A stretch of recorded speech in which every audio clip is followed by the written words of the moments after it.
ભાઈ લો, આજે આપણે સવારી કરશું એક એવા ગામડાની જે પ્રખ્યાત હતું નાના બાળકોમાં.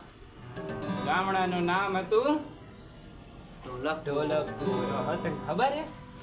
ગામડાનું નામ હતું ઢોલકપુર. ઢોલકપુરમાં એક મહેલ હતું. ઓહો. એ મહેલમાં રહેતા રાજા ઇન્દ્રવર્મા. રાજા ઇન્દ્રવર્મા છોકરીનું નામ હિન્દુમાંથી.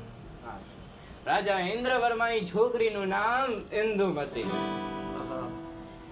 પણ એક દિવસ સમસ્યા એવી આવી, રાજા ઇન્દ્રવર્મા સિંહાસન ઉપર માથામાં હાથ રાખીને આંખોમાંથી અશ્રુની ધાર વહેતી હતી.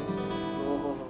પછી ત્યાં દોડતો દોડતો લંગોટ, ત્રી રંગની લંગોટ પહેરીને એક બાળક આવ્યો, જે આખા ગામનો અંગરક્ષક, આખા ગામનો રક્ષક હતો. અંગ ના આવે ને ગામડામાં, અંગ.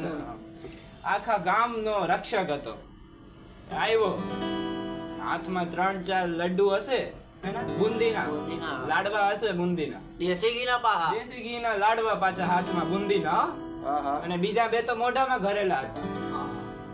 રાજા પૂછે, બાજા તો રાજા રોતા રોતા કે તું પેલા ખાઈ લે ને પછી બોલ. તો 5-10 મિનિટ લગાડી, મોઢું નાનું હોય ને બિચારાનું, 5-10 મિનિટ લગાડી ખાતા. ખાઈ લીધું. રાજાને પૂછે, શું થયું મહારાજ, કેમ આંખોમાંથી અશ્રુની ધાર વહે તમારે? તો કે ઓલો કાલિયો પાછો આવ્યો હતો, ખગડાની જેમ માલ ચોરી કરીને જતો રહ્યો. ભીમ તો પેલા બી ગયો એમ નામ સાંભળીને. પણ બિચારા રાજાની છોકરી છે, કઈક ભેળ તો પડી જાય. હા, એ વિચારીને ભીમ કહે, કોઈ વાંધો નહીં, તમે 2 કિલો લાડવા મારા ઘરે પહોંચાડી દેજો, હું તમારું કામ કરીને આવ્યો. બરોબર? એ તો ગયો, ભાગીને ગયો કાલિયા પાસે. ઘનઘોર યુદ્ધ થયું, ખબર છે તને? યુદ્ધ એવું ધમાસાલ થયું, બંને વચ્ચે બંને લોહી લોહાણ થઈ ગયા.